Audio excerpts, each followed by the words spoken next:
Hey, welcome to edsguitarlessons.com. I want to do a quick demo today on how to use the looper on the Helix foot pedal. As you can see here, this one already has the looper installed. It looks like a little tape player and it's indicated right there. You can add it to any preset that you want. It's like a stomp box. You just add it. Basically what you would do is you would press this button down, scroll down, go to the left screen, scroll all the way down to looper. And you can see it down here, it looks like a tape player. Then you would add it and it would show up as a stomp box on whatever preset you want. So yeah. And so just hit preset to get back to the main screen. This one definitely has it on there already. Okay, so I'm going to demo how to use it.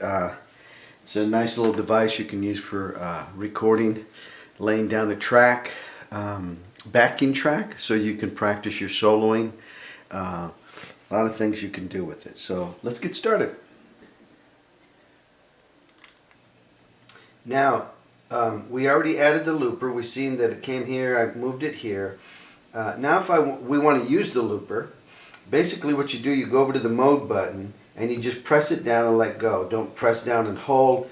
There's three types of pressing you can do on these switches. One is you can touch it with your finger and it knows that you're there and it will activate some certain things during a certain part of the editing process. You can press down like that and lift up.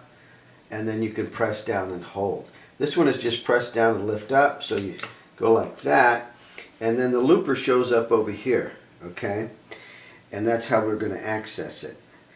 Okay, so let's get started here. Basically we have the record button, we have the stop and play button, we have a half speed button, or full or regular speed.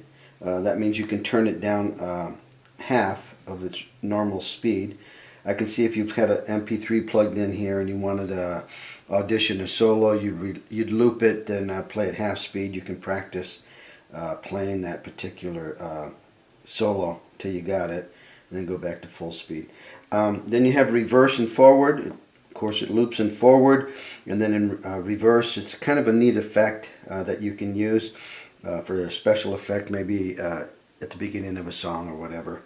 You have undo button, that'll undo the last take.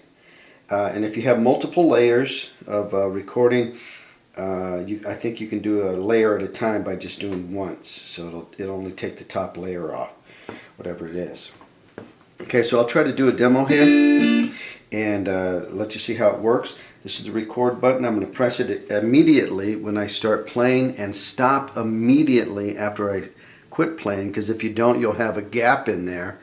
It actually takes practice, that you got to be able to hit that, get to the switch quick enough so that there's no air time in there, no gap between the beginning of the take and the end of the tape. All right, here we go.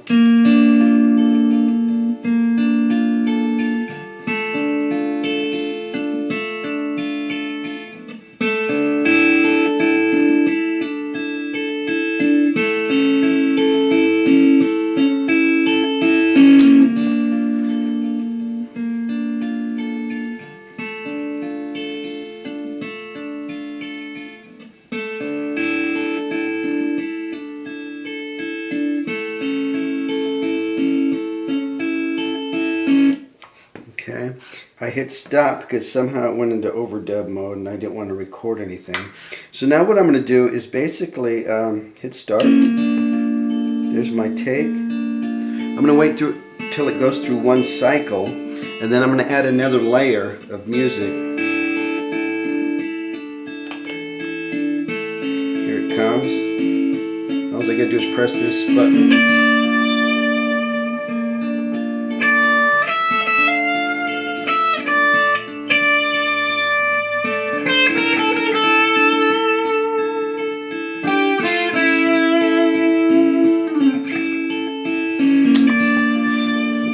There's that take. I did actually have a mess up in it. I practiced it earlier, it was a little faster. the timing got off once it went slow. So I don't like that last take. All I gotta do is hit the undo button. It turns white. Okay. So it removed that solo, but I'm gonna re-add it. Okay, I'll try to play slower now. Here we go.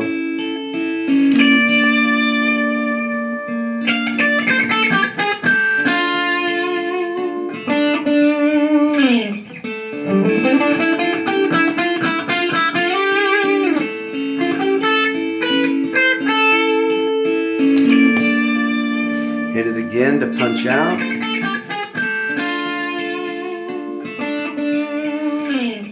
can play it half speed.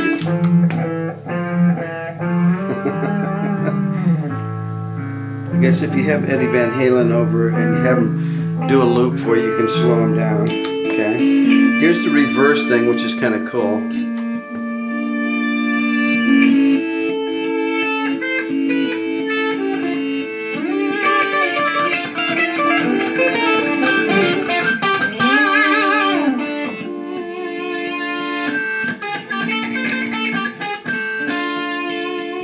Took that off.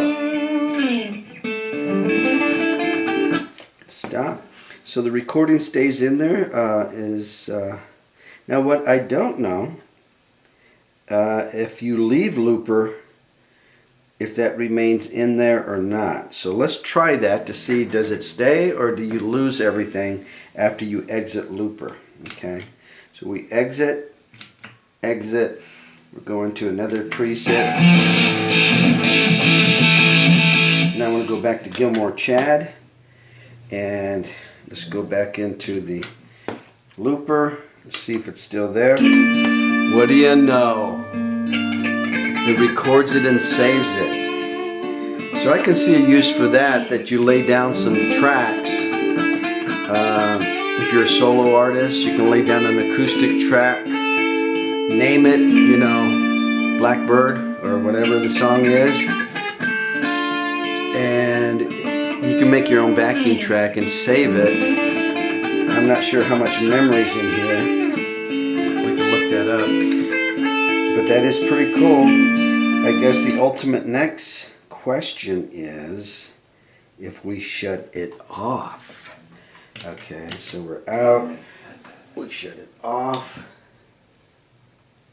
We turn it on. Here's the ultimate. See if it saves it even if it's after you turn it off or if it disappears. So it would be a true recording device if it does that. And so there's our Chad. I'm gonna just kind of go around just so that we can confuse the heck out of it. And let's see if I can go into mode. There's my looper. And I'm gonna play it. Yep, after you shut it off, it's gone. So there goes that idea. But you can learn to use loopers on the fly if you're good. Where during a performance you do what I just did, lay down a track where you're going, okay, and then you know, to show off, you kind of lay another track over the top of it, and people go, whoa, how did you do that? So there are ways to do it, but your first take is going to be how long the loop is. So if you loop for 5 seconds, that's as long as it's just going to repeat that 5-second loop. If you loop for a minute, it's going to loop for 1 minute before it starts all over. So you kind of got to know where you're at, where you're going, okay? So we did answer that question. That's looping using the Helix by Line 6. Very nice little added feature with the looper there to give you some other exciting things that you can do. Yeah, I'm seeing fun. Yeah, I'm trying to be funny and I'm not. Hey, I was trying to talk backwards.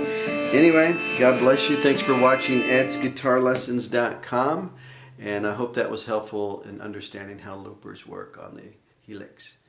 Have a great day. God bless. Talk to you soon.